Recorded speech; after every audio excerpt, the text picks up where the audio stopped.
अवतरित होकर भाग्य विधाता भाग्य हमारे जगा रहा।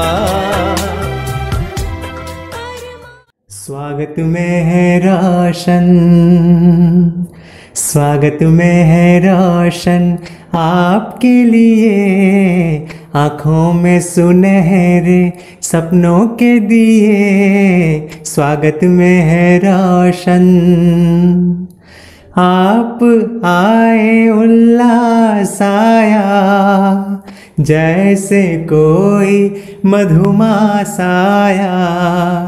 आप आए उल्लास आया, जैसे कोई मधुमास आया। आपके स्वागत में यह बेला आई 16 श्रृंगार किए। स्वागत में है रोशन। ओम शांति। सुषमा दीदी जी ओम शांति। आपका आवाज नहीं आ रहा है। ओम शांति। ओम शांति। आपका ऑडियो बहुत धीरे से आ रहा है। ओम शांति। हाँ अभी थोड़ा है, ठीक है। वेलकम। आज तो बड़ौदा परिवार में आपका बहुत बहुत स्वागत है। भाई और बहनों, पश्चिम बिहार से आज हमारे साथ सुषमा दीदी जी पधारे हैं, अपना अनुभव सुनाएंगे और हमारे आदरणीय दीदी जी अनुभव इंट्रोड्यूस भी करेंगे। तो आप पूनम बहन जी इंट्रोड्यूस करें भाई और बहनों को, सुषमा दीदी को। ओम शांति। हम सबके लिए बहुत ही हर्ष का विषय है कि आज हम सबके बीच में पश्चिम बिहार सेवा केंद्र की मुख्य इंचार्ज सुषमा बहन जी हम सबके मध्य पहुंच चुके हैं। शिव स्मृति जूम चैनल की ओर से मैं उनका तहे दिल से हार्दिक स्वागत करती हूं, अभिनंदन करती हूं। आर्ट एंड कल्चर विंग की भी सभी टीचर्स बहनों की ओर से, सब भाई बहनों की ओर से सुषमा बहन जी आपका हार्दिक खुले दिल से, नैनों से, शब्दों से, मालाओं से, फूलों से, गुलदस्ते से सबसे स्वागत है, स्वागत है, स्वागत है। आपके परिचय के तो क्या कहने, आपका चेहरा ही, जैसे बाबा कहते हैं, चेहरा और चलन ही जो है व्यक्ति को स्पष्ट कर देता है, उसकी पहचान स्वयं उसका चेहरा और चलन ही दे देता है।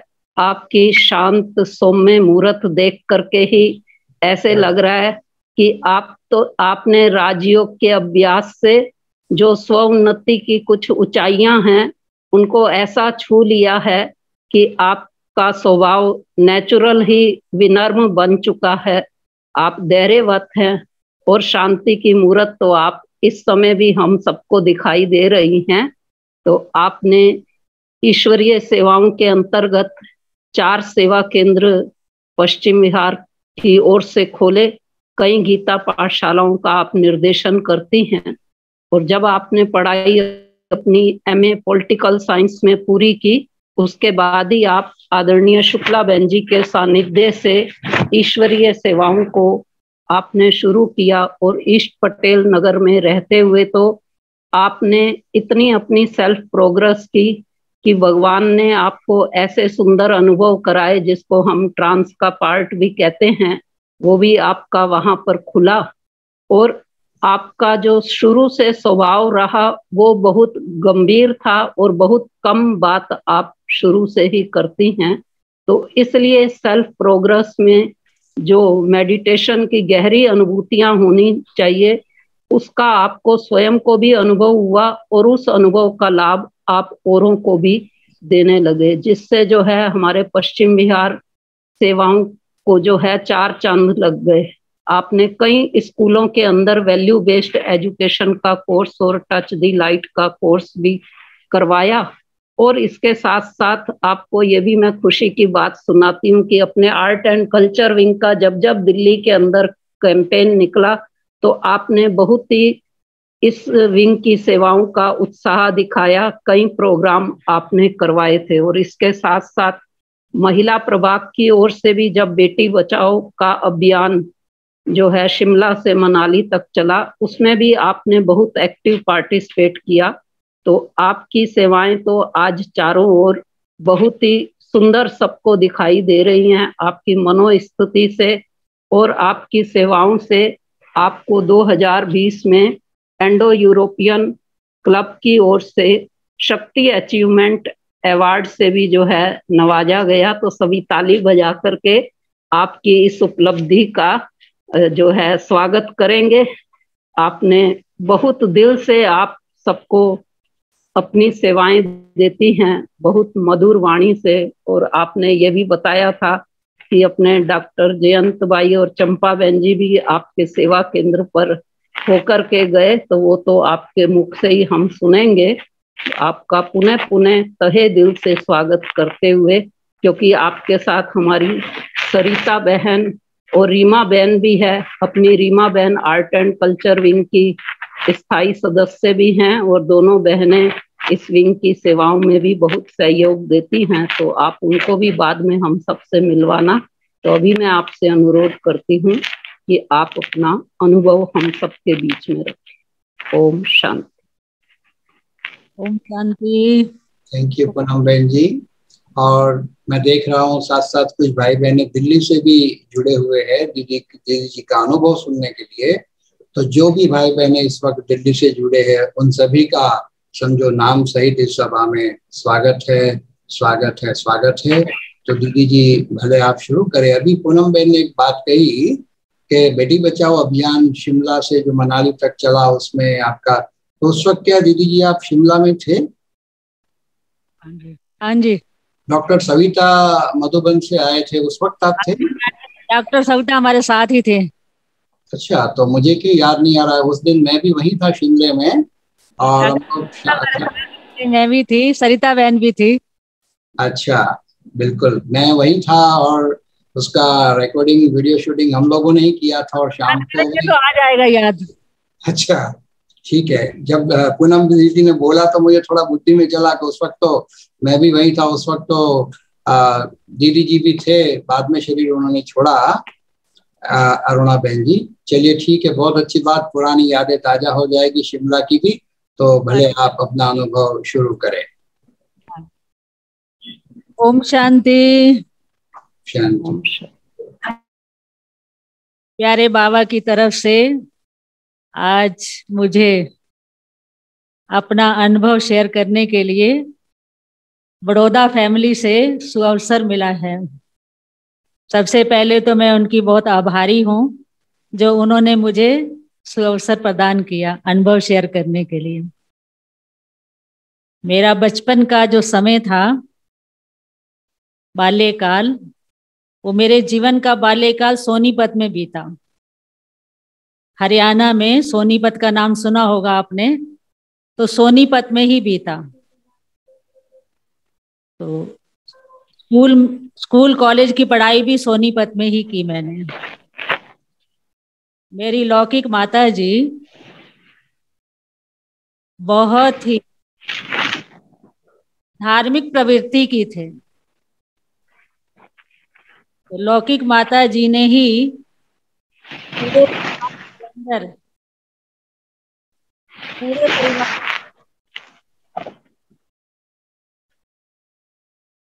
पूरी फैमिली में उन्होंने धार्मिक भक्ति भावना के संस्कार भर दिए थे। तो मेरी भक्ति भावना में बहुत रुचि थी। माता जी भी भक्ति भावना से ओतप्रोत थी। तो जैसे कि बचपन से मुझे श्री कृष्ण से बहुत प्यार था, बहुत प्यार था।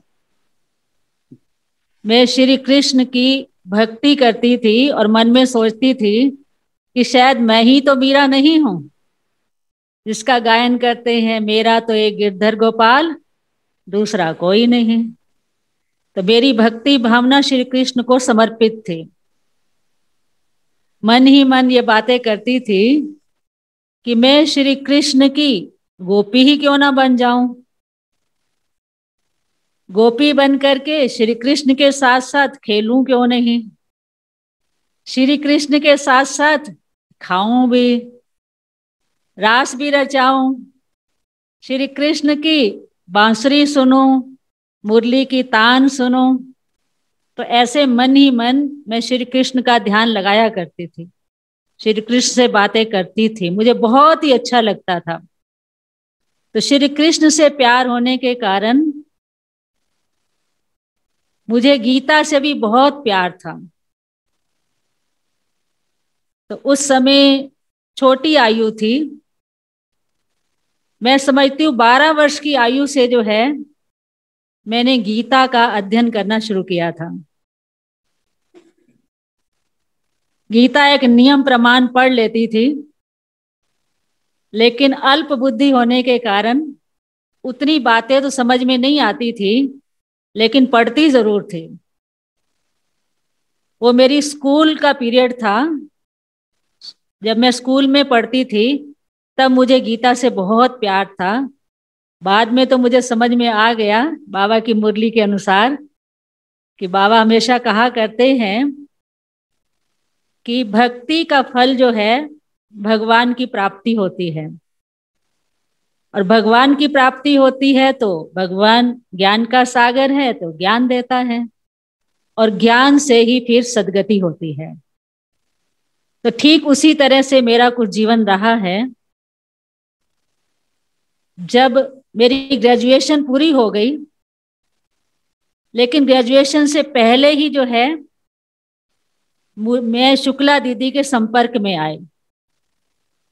तब शुक्ला दीदी ईस्ट पटेल नगर में रहा करते थे, और शुक्ला दीदी मुझे बहुत ही दिल से प्यार करती थी। जैसे एक माँ अपने बच्चे को प्यार करती है, तो ऐसे माँ की तरह मुझे बहुत ही प्यार करती थी। और सुंदरलाल भाई साहब जो अभी अभी 1 हफ्ता 10 दिन ही हुए हैं, उन्होंने प्यारे बाबा की गोद ली, एडवांस पार्टी में चले गए, लेकिन वो भी मेरे पिता समान थे। वो मुझे, मेरा नाम जैसे कि सुषमा है, लेकिन वो सुषमा नहीं बुलाते थे, वो मुझे सूक्ष्मलता कह करके पुकारते थे। मुझे बहुत ही अच्छा लगता था उनके मुख से जब मैं सुनती थी, बड़ा प्यार उमड़ता था उनको भी मेरे प्रति, और मेरा भी बहुत प्यार था। और वो ये कहा करते थे, सूक्ष्म बहन, आपको सूक्ष्म वतन में जाना आना बहुत आसान होता होगा। जबकि मुझे उस टाइम तो इतना सूक्ष्म वतन का जबरदस्त ज्ञान नहीं था, लेकिन प्यार से वो कहा करते थे मुझे। तो ऐसा है कि शुक्ला दीदी ने हमारा प्रोग्राम बनाया मधुबन जाने का। तो मेरा मधुबन जाना हुआ उनके साथ, और मेरे लौकिक भ्राता जी रमेश भाई जी, वो 1 वर्ष पहले से ही मधुबन होकर के आए थे। तो मुझे कहने लगे कि मैं तो हरिद्वार होकर के आया हूं, और मैं ये समझ रही थी कि हरिद्वार यही जो है वही ऋषिकेश वाला हरिद्वार है, वही हरिद्वार घूम घाम के आए होंगे। तो मेरा मन तो कहने लगा कि नहीं, मैं तो उस हरिद्वार में तो कई बार जा चुकी हूँ, आप तो पहली बार गए होंगे। वो कहते हैं नहीं नहीं, मैं उस हरिद्वार में नहीं गया, मैं तो सच्चे सच्चे हरिद्वार में गया। वो सच्चा सच्चा हरिद्वार मधुबन ही था। तो कॉलेज की पढ़ाई चल रही थी, मैं फर्स्ट ईयर में पढ़ रही थी। तो जैसे कॉलेज की छुट्टियां होती हैं, छुट्टियों के टाइम जो है मेरे रमेश भाई जी दिल्ली में रहते थे और मैं सोनीपत में थी। तो उन्होंने सोनीपत से बुला लिया, मैं और मेरी भाभी विमला दोनों को तैयार कर लिया। कहते चलो चलो मैं आपको हरिद्वार घुमा करके लाता हूँ। तो बाद में समझ में आया, दीदी के साथ प्रोग्राम बना था शुक्ला दीदी के साथ।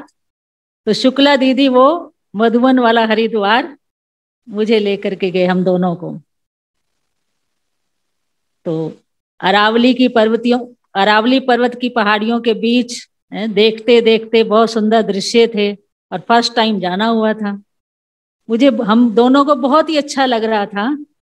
जब हम पांडव भवन के प्रांगण के सामने उतरे,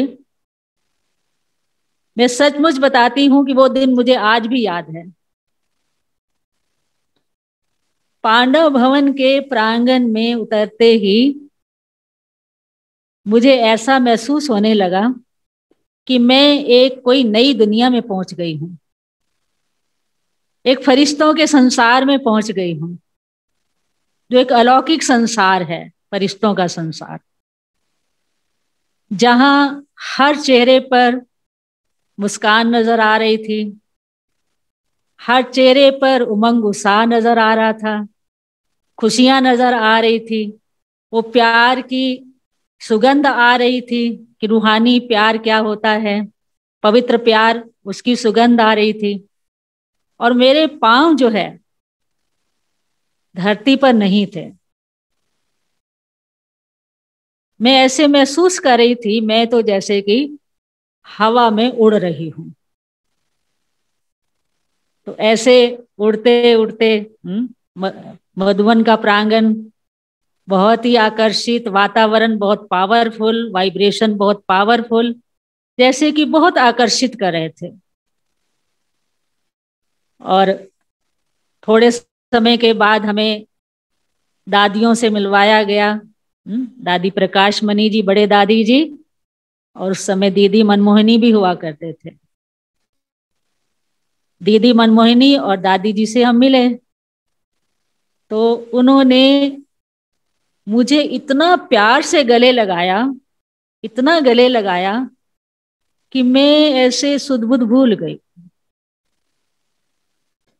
दादी कहने लगी, ये तो मेरी सखी है, ये तो मेरी सखी है। सखी कह करके ऐसे प्यार से गले लगा लिया। ऐसा प्यार मैंने कहीं और से प्राप्त नहीं किया था।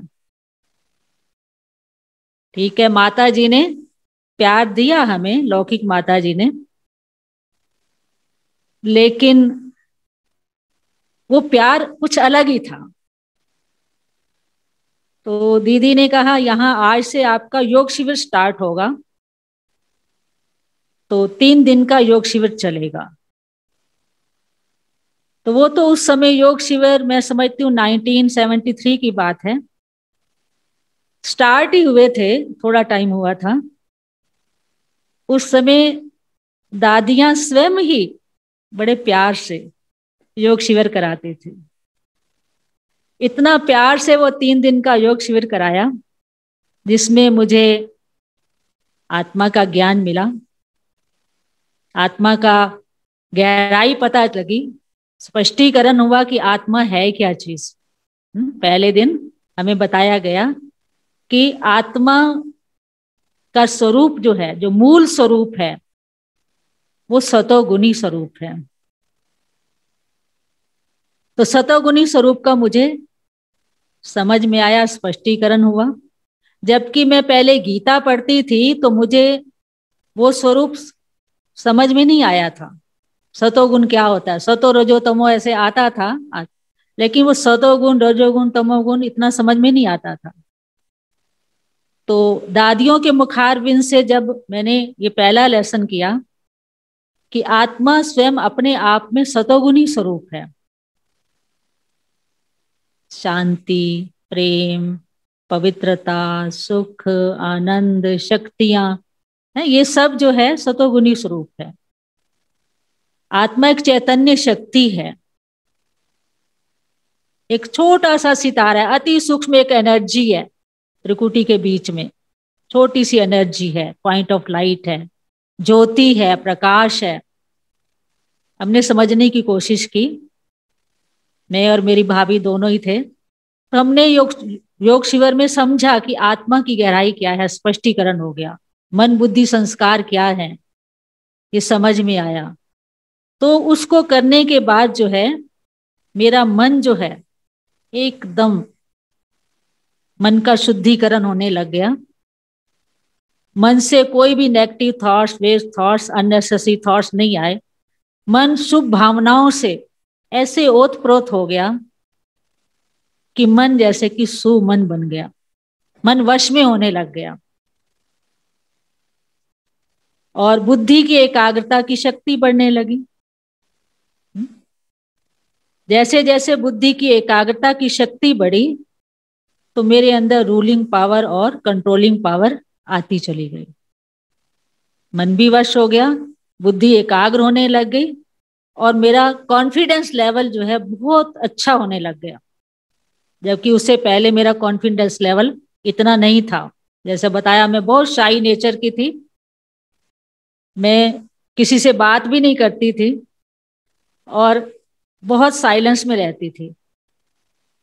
लेकिन धीरे धीरे ये समझ में आने लगा तो मेरा मन भी वश में हो गया, मन कंट्रोल में हो गया, बुद्धि बहुत अच्छा सोचने लग गई, एकाग्रता बढ़ने लग गई, सेल्फ कॉन्फिडेंस बढ़ने लग गया और मेरी दिन प्रतिदिन जो है संस्कारों में दिव्यता भी आने लग गई, संस्कार भी बहुत दिव्य बनने लग गया। तो ऐसा लगने लगा कि अब मैंने अभ्यास करना शुरू किया और समझ में आया, पहले मैं जो गीता पढ़ती थी तो मुझे आत्मा की गहराई जरा भी पता नहीं चली थी। उसमें सिर्फ इतना कहा गया था कि आत्मा जो है जलती नहीं है, आत्मा को अग्नि नहीं जला सकती, हवा नहीं उड़ा सकती, पानी नहीं गला सकता, शस्त्र नहीं काट सकते, ऐसा ऐसा मैंने पढ़ा था। लेकिन चलो ठीक है, ऊपर से पढ़ लेती थी, सारी बातें ऐसे ही निकल जाती थी। पर श्री कृष्ण से प्यार था इसलिए मैं गीता पढ़ती थी। कि धीरे धीरे अब पहला लेसन मुझे क्लियर हो गया, आत्मा का लेसन काफी क्लियर हो गया, तो मैं उसका अभ्यास भी करने लगी। तो मुझे वो सतोगुणी स्वरूप का अनुभव होने लग गया, सेल्फ रियलाइजेशन हुआ और मैं उस सतोगुण को जो है, सातों ही गुण जो आत्मा के हैं, आत्मा एक डायमंड की तरह है और चमकता हुआ एक डायमंड है और सात कलर की चमक उसके अंदर है। तो सातों गुण को जो है मैंने अपने जीवन रूपी प्रयोगशाला में उसको प्रयोग करना भी शुरू किया। तो मुझे और अच्छा लगने लग गया, ये कितना अच्छा ज्ञान है, इतने वर्ष जो 8-10 साल तक मैंने गीता पढ़ी होगी तो उससे वो स्पष्टीकरण नहीं हुआ और यहाँ एक दिन में सेल्फ रियलाइजेशन भी हो गया, समझ में भी आ गया, मुझे इतना जल्दी समझ में आने लग गया। फिर दूसरा लेसन हुआ सुप्रीम सोल परमात्मा शिव बाबा के बारे में। तो शिव बाबा के बारे में जब मुझे ज्ञान मिला, भक्ति मार्ग में गीता में मैंने कुछ और पढ़ा हुआ था। गीता में तो लिखा हुआ था, ऐसा कहते थे कि परमात्मा अजन्मा है, अभोक्ता है, अशरीरी है, परकाया प्रवेश करने योग्य है। और उसमें यह भी था कि मैं साधारण तन में आता हूँ, प्रकृति को वश करके आता हूँ, बूढ़े तन में आता हूँ, गुप्त वेश में आता हूँ और मुझे कोटों में कोई और कोई में से भी कोई विरले पहचानते। ये मैंने पढ़ा था उसमें। और ये कहा गया था कि मैं जग जप तप यज्ञ तीर्थ दान पुण्य से नहीं मिलता हूँ, मैं जो हूँ, मैं जैसा हूँ, तुम मुझे मेरे ही द्वारा जानो। ये भी पढ़ा था मैंने। और ये भी था, मैं सूर्य चांद तारागण से पार रहता हूँ, लेकिन ये पता नहीं पार कहाँ रहता है, ये घर का पता नहीं था। लेकिन जैसे ही जो है दूसरा लेसन होने के बाद हमें शिव बाबा का परिचय मिल गया पूरा अच्छी तरह से, कि सचमुच में शिव बाबा जो है श्री कृष्ण को तो अजन्मा अभोक्ता अशरीरी नहीं कह सकते हैं, ऐसा तो नहीं कह सकते वो अजन्मा है। श्री कृष्ण ने तो माता पिता के गर्भ से जन्म लिया है, पालना ली है, तो उनकी तो कलाएं हैं, 16 कलाएं सुनी हुई थी हमने श्री कृष्ण की। श्री कृष्ण की चंद्रमा की तरह 16 कलाएं होती हैं और शिव बाबा की तो 16 कलाएं नहीं है। तो वो उनके माता पिता हैं, वो गर्भ से जन्म लेते हैं, लेकिन शिव बाबा के तो कोई माता पिता नहीं है, वो तो गर्भ से जन्म भी नहीं लेते हैं, वो भी ज्योतिर्मय बिंदु स्वरूप है, वो भी प्रकाश स्वरूप है, वो गुण और शक्तियों के अनंत भंडार हैं। तो जब हमें उनके गुण और शक्तियों का पता चला और उनके धाम का भी पता चला और कब वो सृष्टि पर आते हैं ये भी पता चल गया, क्या कर्तव्य करते हैं ये भी समझ में आ गया, सब स्पष्टीकरण हो गया। तो आत्मा और परमात्मा का ज्ञान मिलने के बाद तीसरा लेसन था कम्युनिकेशन करना, परमात्मा के साथ, शिव बाबा के साथ कम्युनिकेशन करना। अब योग का लेसन आया है, इसमें हमारे मनोरिंद्रा दादी हुआ करते थे और चंद्रमणि दादी। मनोरिंद्रा दादी के साथ हमारा बहुत क्लोज संबंध रहा है और दादी पूरे परिवार को जानती हैं, हमारे पूरे परिवार को जानती हैं। और दादी ने इतना प्यार से जो है हमें बैठ करके अपने साथ एक ही टेबल पर बैठ करके कई बार नाश्ता कराया। और चंद्रमणि दादी जी ने हमें योग का लेसन कराया। वो जब उन्होंने योग का लेसन कराया, योग की गहराई बताई, तो हमारा कम्युनिकेशन जो है बाबा के साथ हुआ, क्योंकि बाबा की परिचय तो मिल ही गया था। तो परिचय के आधार पर जो है, एक होता है ऊपर ऊपर से परिचय मिलना और दूसरा दिल से स्वीकार करना। तो हमने वहां दिल से स्वीकार कर लिया कि श्री कृष्ण एक अलग देवात्मा है, गॉड फादर की रचना है, शिव बाबा की रचना है। और शिव बाबा जो है वो ऑलमाइटी अथॉरिटी है, हाईएस्ट अथॉरिटी है और होलीएस्ट अथॉरिटी है, सबसे ऊंची हस्ती है। सारे विश्व की सर्वोच्च सत्ता जो है वो एक ही है। ये मैं निश्चय कर चुकी थी, अच्छी तरह से अंदर से निश्चय कर लिया था। और हमें योग लगाना इतना तो नहीं आया था, लेकिन हमें कहा गया था कि सारी रात जो है हम योग करेंगे, आज सारी रात योग करेंगे। सॉरी।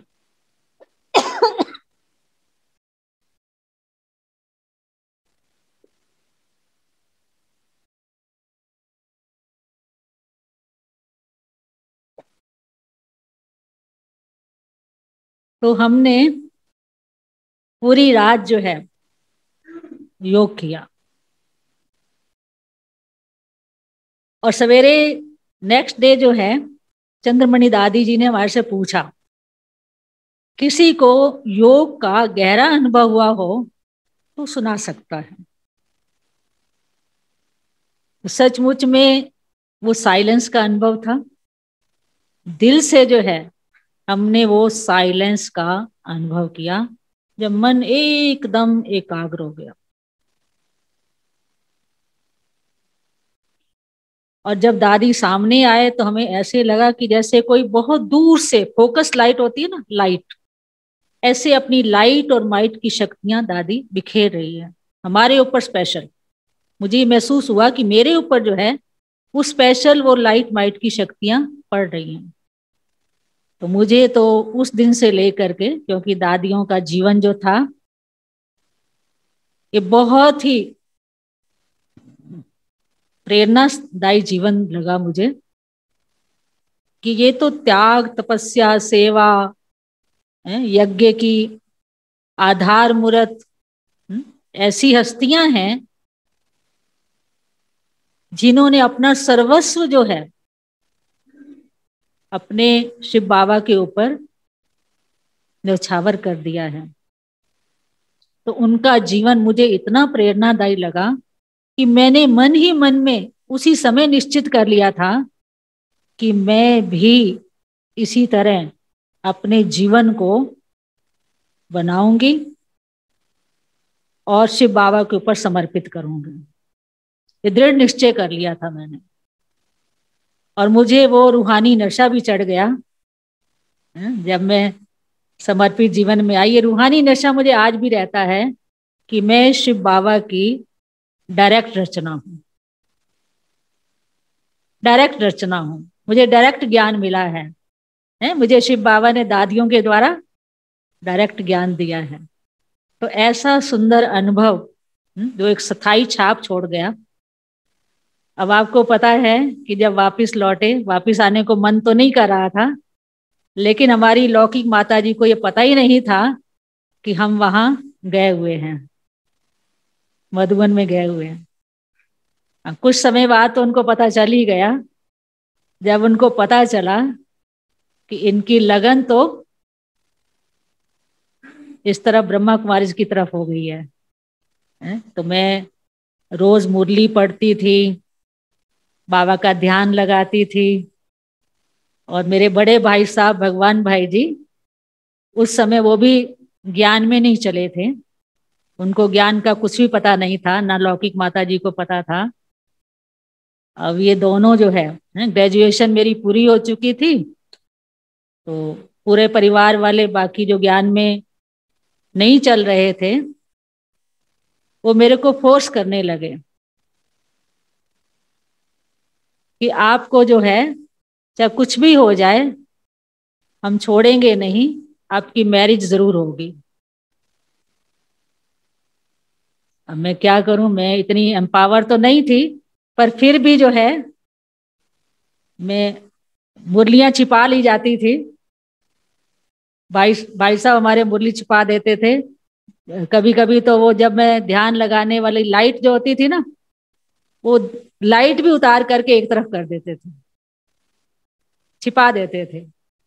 मैं कहती थी कि भले जो है आप मुरली छिपा लो, कोई बात नहीं है, आप ये लाइट भी छिपा लो तो कोई बात नहीं, लेकिन मेरे दिल से निकाल लोगे क्या?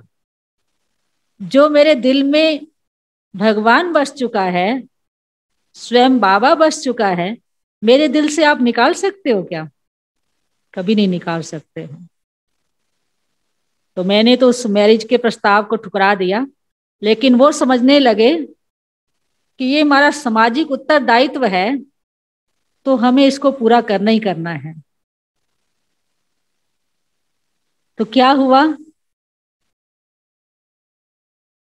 मैं उस समय अभी इतनी एम्पावर नहीं थी, लेकिन फिर भी जो है, जैसा कि बचपन से ही जो है एक जो घटना हमारे साथ घटी थी, जब मैं 2 वर्ष की थी, सिर्फ केवल मात्र 2 वर्ष की, तो 2 वर्ष की आयु में ही मैंने मेरे पिताजी का साया हमारे पर नहीं रहा। तो वो पिताजी का साया नहीं था, तो मैं बहुत ही उस समय उदास सी रहती थी, हताश रहती थी, दिल शिकस्त रहती थी। इसलिए मैं बोलती भी कम थी, किसी से बात नहीं करती थी। तो ऐसा मेरा जीवन था पहले का। लेकिन जब बाबा के ज्ञान में आई तो धीरे धीरे मेरा वो शाई नेचर खत्म होने लग गया, क्योंकि मैंने पिता का प्यार जो है, वैसे तो माता जी ने बहुत प्यार दिया, बहुत प्यार से पालना करी हमारी। हम परिवार में 4 भाई बहनें हैं, बहुत ही मेहनत से बहुत प्यार से पालना की। और वो ये कहा करती थी, पिताजी नहीं थे तो वो कहती थी ये मेरे ठाकुर जी हैं, मैं इन ठाकुरों की जो है मुझे सेवा मिली हुई है, मैं इनकी सेवा करूंगी। तो उन्होंने बहुत अच्छे प्यार से पढ़ाया लिखाया, योग्य बनाया, सब पालना दी। तो उन्होंने अपना कर्तव्य निभाया। लेकिन पिता का प्यार जो कमी महसूस होती थी, वो कमी मेरी शिव बाबा से पूरी हुई। कि मैं जब शिव बाबा से बातें करती हूँ, आज भी जब भी करती हूँ, तो मुझे अब समझ में आ गया कि शिव बाबा तो निराकार है, तो निराकार से तो सारे संबंध जोड़ सकते हैं। तो माता पिता की पालना का अनुभव, प्रभु की पालना का अनुभव, दादियों की पालना का अनुभव, दादियों ने भी इतनी सुंदर पालना हमें दी है। हमारी बड़ी बड़ी दीदियां, जैसे कि शुक्ला दीदी तो है ही हैं, और हमारी आशा दीदी भी, चक्करधारी दीदी भी, गीता दीदी भी, सारी जितनी भी वरिष्ठ दीदियां हैं, हमने, ये मेरा अहो सौभाग्य रहा है कि जो मैंने उनका प्यार पाया है। उनका प्यार भी कोई कम नहीं है। उनका प्यार भी हमें कदम कदम पर मदद देता रहा है और वो पालना का अनुभव होता रहा है। जब 1985 में पश्चिम बिहार सेवा केंद्र स्थापित हुआ, परम आदरणीय हमारे दादी जानकी जी और गुलजार दादी जी, भाई साहब जी, ब्रिजमोहन भाई साहब, आशा दीदी, हमारे उस टाइम रुक्मिणी दादी जी हुआ करते थे और गुलजार दादी जी तो जोन इंचार्ज ही थे उस समय। तो सब ने अपनी प्यार भरी दुआओं से, आशीर्वादों से, ब्राह्मण परिवार की भी आशीर्वादों से सेवा केंद्र स्थापित हो गया। 1985 में उनके कर कमलों के द्वारा उद्घाटन हुआ। तो ये भी एक मेरे अहो सौभाग्य की बात है, परम सौभाग्य है, जो इतने बड़े बड़े महारथियों के द्वारा सेवा केंद्र का उद्घाटन हुआ और उसी समय से जो है मुझे उनकी ब्लेसिंग मिल गई थी। सब ने दिल से दुआएं दी थी कि आप आगे से आगे बढ़ते रहोगे और सफलता जो है आपके कदम चूमेगी। उसी समय वरदान मिल गया था और वो ही वरदान जो है आज दिन तक भी मैं महसूस करती हूँ। विजयी भव का वरदान मिला है, क्योंकि जब जानकी दादी जी आए, गुलजार दादी जी आए, गुलजार दादी तो कई बारी सेवा केंद्र पर आए, उनके साथ मधुबन की टीम भी आई थी कुछ कुछ, तो सभी वरदान दे करके गए थे। तो उन वरदानों की पालना के साथ मेरा जीवन चल रहा है। और सेवा केंद्र तो स्थापित 1985 में हुआ। वो छोटा सा सेवा केंद्र था, कोई बहुत बड़ा नहीं था उस समय, और वो चलता रहा है। ब्राह्मण परिवार की दुआओं से वहां सेवाएं चलती रही। लेकिन धीरे धीरे क्या हुआ, सेवाएं कुछ कुछ बढ़ना शुरू हो गई।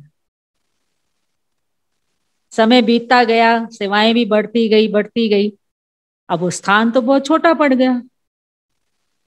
जब स्थान छोटा पड़ा तो ये आवश्यकता महसूस की गई कि स्थान बड़ा होना चाहिए। तो मैंने देखा 2000 ईयर शुरू हुआ था, 2000 ईयर। उस समय मैं दिल्ली से जो है, जब दिल्ली की टर्न थी बाबा मिलन की, तो मैं बाबा मिलन की टर्न में गई हुई थी। जब बाबा मिलन की टर्न थी तो मैं बाबा से मिलने के पश्चात, जैसे पांडव भवन 4 धामों की तीर्थ यात्रा करते हैं, वो तीर्थ यात्रा करने के लिए ऊपर गई।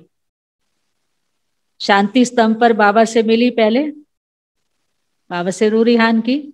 शांति स्तंभ के बाद मैं बाबा के कमरे में चली गई। जब बाबा के कमरे में गई तो बाबा से रू रिहान की, तो मुझे ऐसा महसूस हुआ कि बाबा मेरे मन की बातों को सुन रहे हैं, उसका रिस्पॉन्स भी कर रहे हैं, मन की बातों को सुन भी रहे हैं। मेरी इतनी अश्रुधारा बहने लग गई। मुझे लगा कि बाबा कैसे सुन लेता है इतना जल्दी, हर बात को सुनता है। जब भी उसे याद करते हैं हजूर हाजिर हो जाता है। तो आंसू पोंछते पोंछते मैं गई बाबा की कुटिया में। कुटिया में जाकर के मैंने पत्र लिखा और बाबा को कहा, बाबा आप तो जानी जाननहार हो ना, मैं कोई स्वार्थ से नहीं आई हूं, मैं सेवा अर्थ आई हूं। पत्र लिखा, बाबा अब आप ही जादूगर हो, आप ही अपना कुछ जादू चला सकते हो, क्योंकि हमारी क्षमता से बाहर है कि हम कुछ बड़ा सेवा स्थान बना सकें। आप अपनी जादूगरी दिखा सकते हो तो दिखाओ। तो ऐसा पत्र भी डाल दिया और रू रिहान भी की। और बाबा ने ऐसे कहा, जैसे ऐसे ब्लेसिंग का हाथ कोई रखता ना, ऐसे हाथ रखा और बाबा ने कहा, बच्ची हो जाएगा, हुआ ही पड़ा है, हो ही जाएगा। मेरे दिल को बहुत तसल्ली हुई। मैंने कहा बाबा ने कहा है ना कि हो जाएगा, होना ही है। क्योंकि सेवाएं बढ़ चुकी हैं तो सेवाओं को तो फिर आगे आगे चलाना ही है। तो सचमुच में वो सपना कैसे साकार हुआ, सिर्फ 4-6 महीने के अंदर ही जो है बाबा ने इतनी मदद की, प्यारे बाबा की मदद से जो पहले वाला सेवा केंद्र था जो शुरू में स्थापित हुआ था वो बदल करके बड़े सेवा केंद्र में चेंज हो गया। मुझे वो दिन भी याद आ रहे हैं कि जब हमारे जयंत भाई और चंपा बहन जी उसी छोटे सेवा केंद्र पर आए थे और तब हमारे पास स्थान नहीं था, तो हमने भाई बहनों के घर में जो है उनको ठहराया था, प्रबंध दिया। पर फिर भी वो इतना खुश होकर के गए, इतना खुश होकर गए, कहते दीदी बहुत ही अच्छा लगा, हमें दोनों ही बहुत खुश हुए। और उसके साथ राज दीदी भी आए थे और कुछ बहनें भी आई थी, और वो 2-4 दिन जो यहाँ गुजारे हमारे साथ व्यतीत किए, हमें भी बहुत अच्छा लगा और उनको भी बहुत अच्छा लगा। तो इसी वजह से मुझे लगता है कि बाबा ने भी आवश्यकता महसूस कर ली कि अब इनको बड़ा स्थान चाहिए, तो बड़ा स्थान मिल गया और यहाँ पर सेवाएं और अच्छी तरह से हो रही हैं। तो सबसे बड़ी उपलब्धि तो मैं यही कहूंगी बाबा की वजह से।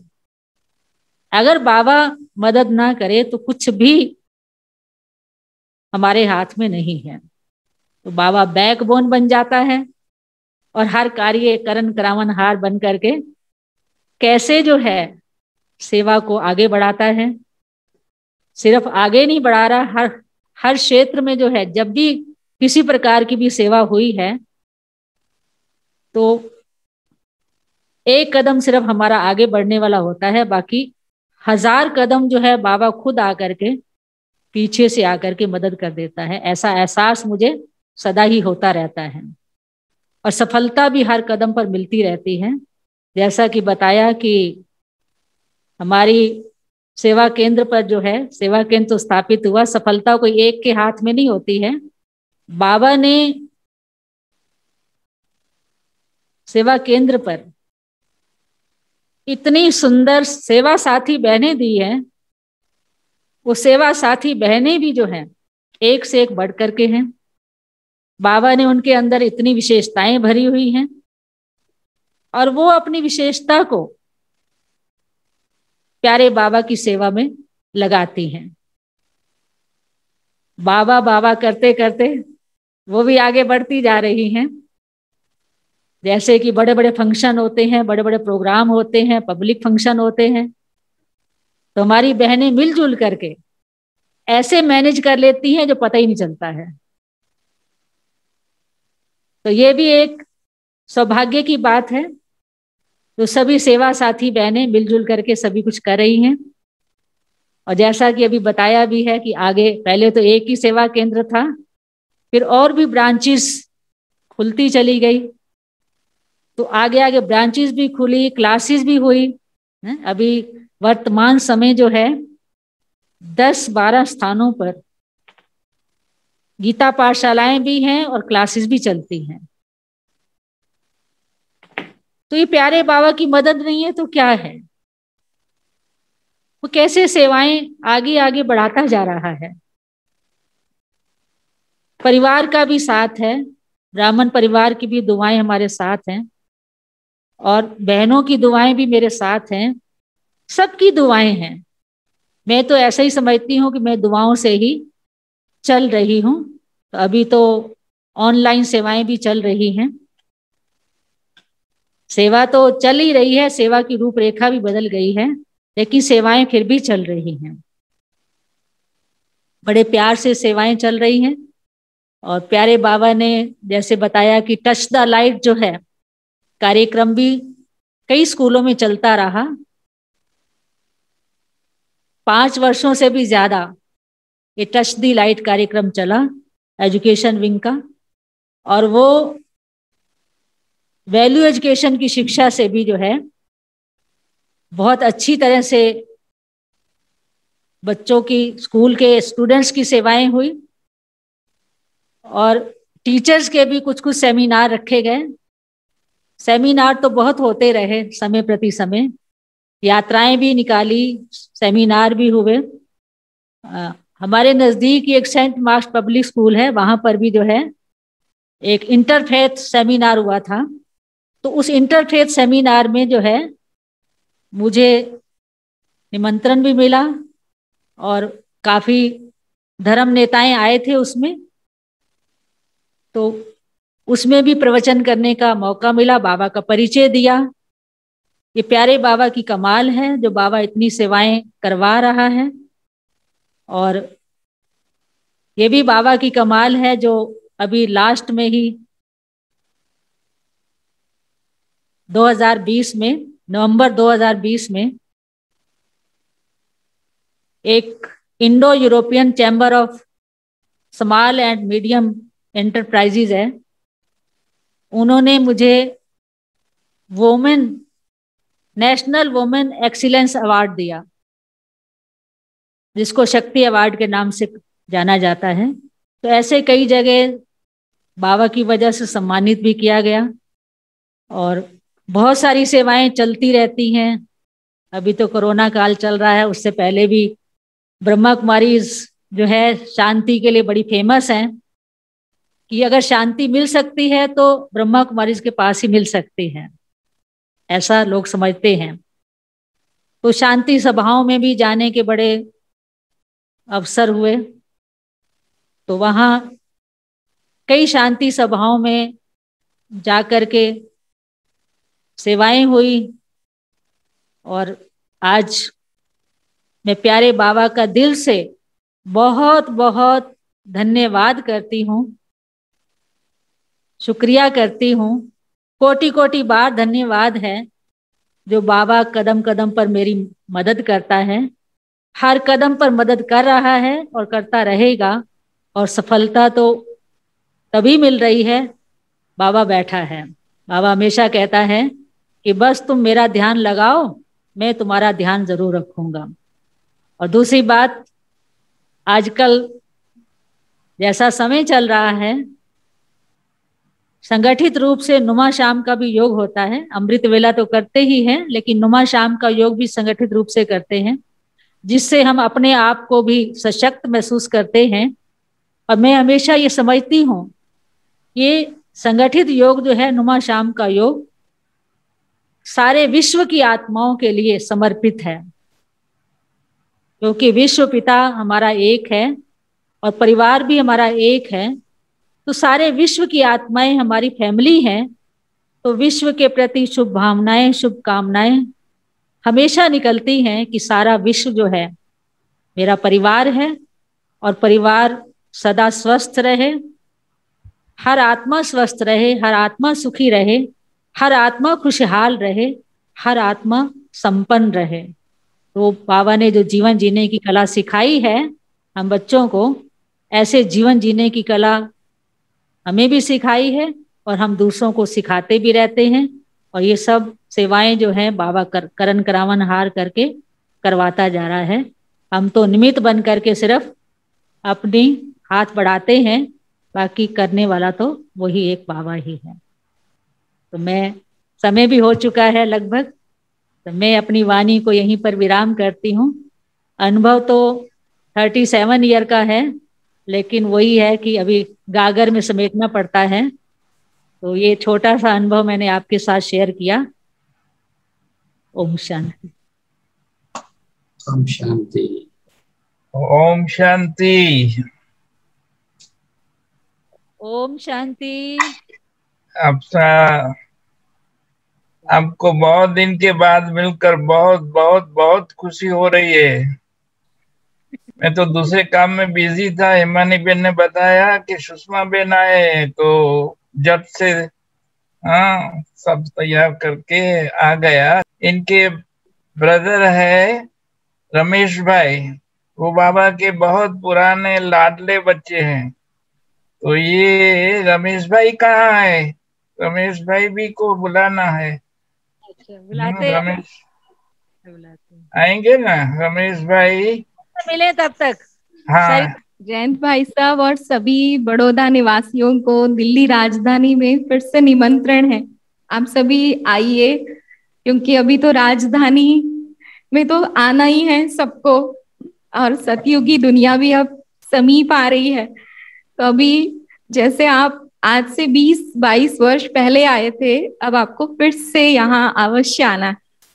हम सब साथ में आएंगे, सारा बड़ौदा निवासी सब साथ में आएंगे, लेकिन उसके पहले आपको यहाँ विजिट देनी होगी सबको। बड़ौदा में जरूर आना है, राजा को सब जगह जाना पड़ता है, इसीलिए आप लोगों को अभी तक आए नहीं हो बड़ौदा में।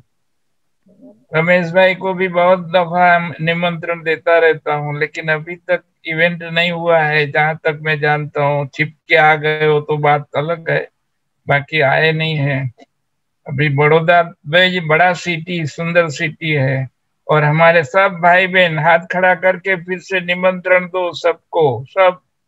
हाँ देखो, सभी गैलरी में आपको स्वागत कर रहे हैं, आह्वान कर रहे हैं। हाँ जी बोलिए अभी। हाँ आपका तो बहुत अच्छा। ओम शांति। शिव स्मृति चैनल के माध्यम से सारे विश्व की आत्माओं को, बाबा के प्यारे बच्चों को अनुभवों का इतना सुंदर खजाना मिल रहा है, इसीलिए मैं आप सभी बड़ौदा निवासियों को बाबा के अनमोल प्रभु रत्नों का दिल से धन्यवाद करती हूँ। इतने सुंदर प्रेरणादायी अनुभव है जो सचमुच सुन करके ऐसा लगता है कमाल है प्यारे बाबा आपकी, जिसकी रचना इतनी सुंदर वो कितना सुंदर होगा। और आज हमारे आदरणीय सुषमा दीदी का अनुभव सभी सुन रहे थे इस चैनल के माध्यम से, तो मुझे तो बेहद खुशी हो रही है कि आज आप सभी जिनका अनुभव सुन रहे थे उनके साथ 23 वर्ष अंग संग रहने का अनुभव मुझे मिला है। 23 वर्ष की ये मेरी जीवन यात्रा दीदी के साथ, आप सोच सकते हैं कि मुझे तो पता ही नहीं चला कि ये 23 वर्ष कैसे बीते, क्योंकि सुषमा दीदी जिनके नाम में ही माँ वर्ड है, सुषमा, तो ये हमारी सिर्फ दीदी ही नहीं, हमारी माँ भी है और मेरी दोस्त भी है, सब कुछ है। इनके साथ सेवाओं में इतना सुंदर अनुभव रहा। जब मैं पहली बार दिल्ली आई, वैसे मैं नासिक से हूँ, तो नासिक से मधुबन में ट्रेनिंग की, और ट्रेनिंग के द्वारा दादी जी के द्वारा, आशा दीदी के द्वारा जब दिल्ली राजधानी में आना हुआ, पहली बार यहाँ आई, तो मुझे ऐसा लगा जैसे मैं अपने घर में आई हूँ। और लौकिक माता पिता, लौकिक घर की तो कभी याद ही नहीं आई, क्योंकि आप सभी देख रहे हैं ये मेरे साथ जो बैठे हैं यही मेरे अलौकिक माता पिता। जैसे साकार मम्मा बाबा को तो हमने नहीं देखा इन आंखों से, लेकिन सुषमा दीदी और भाई साहब की पालना हम सभी बहनों को ऐसी मिल रही है, बहुत अच्छी पालना मिल रही है। ऐसे लगता ही नहीं है कि घर लौकिक परिवार से कोई दूर है। और ये सिर्फ मेरा अनुभव नहीं है, ये हमारी यहाँ रहने वाली सभी बहनों का अनुभव है। वेलकम वेलकम रमेश भाई, welcome. Thank you, thank you. आज बड़ी खुशी हो रही है आप सबको देखकर, बहुत दिनों के बाद, क्योंकि अभी तो मीटिंग भी कैंसिल होती रहती है तो मिलने का नहीं होता है, नहीं तो मीटिंग में भी हम मिलते जरूर है। जब भी मीटिंग होती है तो हमारा मिलना होता है, लेकिन इस बार तो काफी समय से मिले नहीं है, और ये मौका मिला तो बहुत खुशी हो रही है। इस मौके मिलने का कारण हमारे मिनेश भाई है। मिनेश भाई है कार्यक्रम बहुत अच्छी तरह बनवाते रहते हैं। पूनम बहन ने भी बहुत अच्छी मदद की है हमको, वहां से सभी भाई बहनों का कांटेक्ट कराया है। तो आज ऐसा मौका मिला, जो हमारे प्यारे मीठे रमेश भाई सदा याद रहते हैं, नम्र है ना इसलिए, और प्यारे भी है इसलिए याद बहुत रहते हैं। तो वेलकम है, फिर से सबकी तरफ से वेलकम है। बहुत बहुत धन्यवाद भ्राता जी का। मैं आपको बहुत मिस करता हूं, पर आज आपको देख करके दिल खुश हो गया। अभी टाइम बहुत थोड़ा है और रीना बहन का गीत सुनना है हमारे को, तो इसलिए फिर किसी दिन आपसे मुलाकात जरूर करेंगे, अच्छे से बैठेंगे, अच्छे से अनुभव का लेन देन करेंगे। अभी बाबा की याद का एक गीत रीना बहन हमें सुनाएगी। आईना साफ किया, साफ नजर में आया, आईना साफ किया, साफ नजर में आया, जो मैं को साफ किया, जो मैं को साफ किया, साफ नजर तो आया, रब को मेहरबान पाया, आईना साफ किया, साफ नजर तो आया। ये मैं मेरा ही मुझको तुझसे दूर किए था, ये मैं मेरा ही मुझको तुझसे दूर किए था, जाने गुरूर था क्यों मुझको जो मजबूर किए था, जाने गुरूर था क्यों मुझको जो मगरूर किए था, निगाह पर्दा हटा रब को निगहबान पाया, निगाह पर्दा हटा रब को निगहबान पाया, आईना साफ किया, साफ नजर तो आया,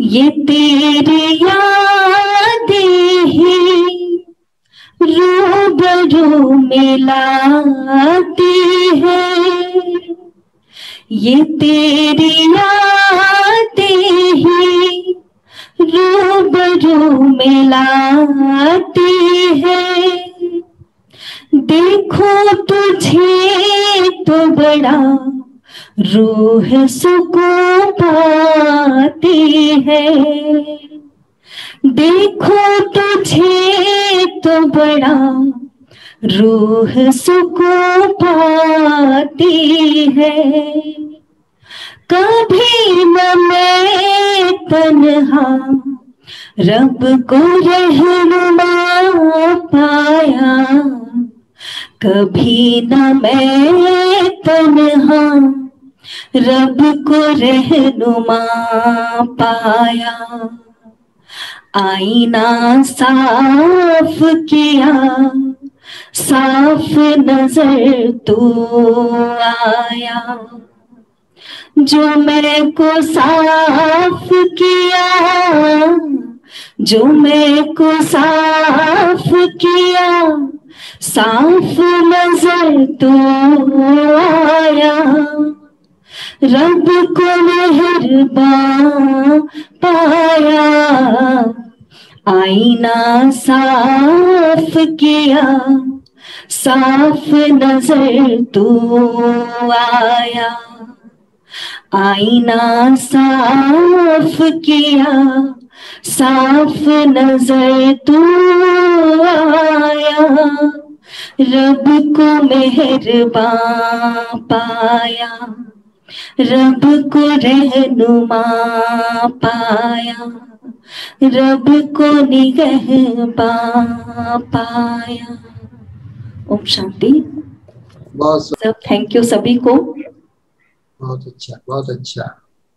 तो पूनम बहन आपका भी बहुत बहुत धन्यवाद करते हैं, आज सुषमा दीदी से मिलाया।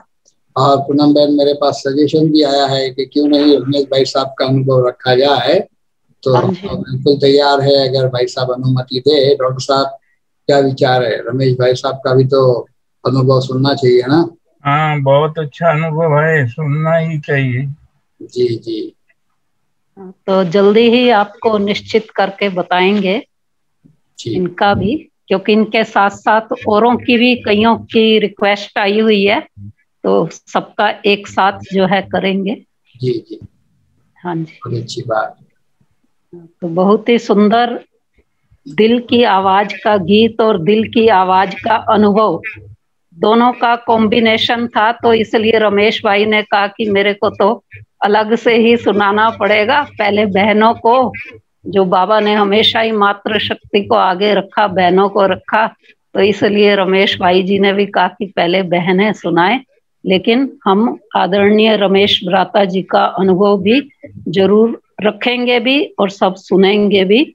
और सुषमा बहन जी का तो इतना सरल अनुभव, लेकिन उस अनुभव के अंदर ज्ञान पूरा अनुभव के साथ गया हुआ इनके अंदर, कि ऐसा अनुभव हमको भी होने लगा कि जैसे वो बचपन में हम इधर आए और सुनते ही थे सिर्फ ऊपर ऊपर से, लेकिन अनुभव का भी अनुभव कैसे ज्ञान का अंदर जा सकता है, जिस तरीके से इन्होंने सुनाया बहुत ही सुंदर लगा। और दिल की आवाज का गीत अपनी सरिता बहन सारा जो है अपने कंप्यूटर को कंट्रोल करना, ये सारी इनकी सेवाएं वहां रहती हैं, टेक्निकल सेवाएं, तो इसलिए सरिता बहन का भी थैंक्स, रीना बहन का भी थैंक्स, और सुषमा बहन जी का तो बहुत बहुत शुक्रिया जिन्होंने अपना अमूल्य समय दिया।